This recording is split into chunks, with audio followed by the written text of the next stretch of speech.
Scholastic Audio presents Rescue by Jennifer Nielsen, read by Karissa Vacker. I smiled back, said a quick goodbye, then stepped outside and made myself take a breath. I forced myself to take the first step away from home, wondering if I would ever return again. Probably I wouldn't, and that was my own fault.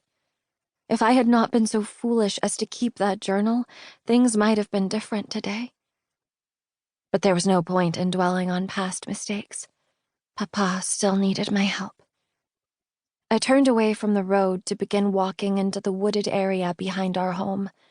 Careful to step in places where the snow was already worn down, I took the next step away from the house, then another after that, and another after that. Mama once told me that surviving in an occupied country meant we had to learn how to live in the middle, somewhere between accepting our fate and outright resistance. With my next step, I left the middle. I was now an unofficial spy and part of the resistance myself. It was no longer my job to simply observe the enemy. Now I had to do everything in my power to sneak 3 innocent people into safe territory, and somehow to also rescue my father. "This is not the smartest thing you've ever done, Meg," I said to myself. And a voice quietly answered inside my head, "Nor is it the stupidest thing you'll do before this is over." That voice echoed in my head for almost an hour, following my every footstep until I came to the wall Captain Stewart had told me about. From there, I walked northward, watching carefully for the 3 trees bent around the boulder. When I found them, the cave was a simple thing to spot after that. With the first crunch of twigs beneath my feet, Jacob's head poked out from the cave. "Oh!" He looked bewildered. "We expected Captain—" I straightened up again. "I'm here to help you finish his mission." "You? Really?" Jacob tilted his head, then disappeared inside the cave again. I heard talking, and a chill ran down my spine. There had to be a mistake. I didn't know who Captain Stewart thought the Durans were, but Jacob was speaking in German. That was the strangeness in his accent. He was trying to hide the truth about himself.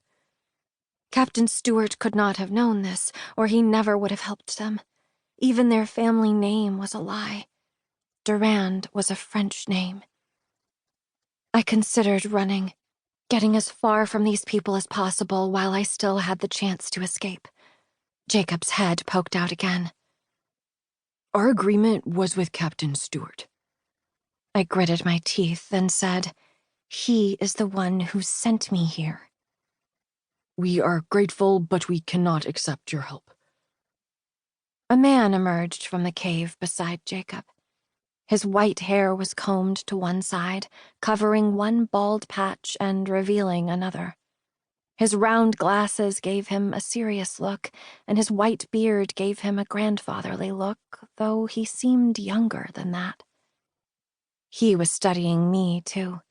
When he finally spoke, it was in French, though his German accent was thick. "My name is Albert Durand. Jacob tells us that Captain Stewart is seriously injured, which puts us in a dangerous position. You must understand that we cannot place our safety in the hands of someone as young as yourself." I grunted and lowered the bag from Grandmère, then looked around me, ready for the speech I'd practiced a dozen times on the way here. I pointed northeast. "Paris is that way. It's loaded with Nazis, defeated Frenchmen, and women who match their outfits to the gas masks they carry. Do you think anyone there will help you? Or take any other direction through these woods and you'll meet some partisans who'd be very interested in you. As soon as you're taken prisoner, they'll trade you back to Germany in exchange for some of our people. That's fine by me. Trading you is a much easier way to get my father back." Monsieur Durand's face softened. "Harper Kenyon is your father?" "I know how much you all want to get to Spain," I said.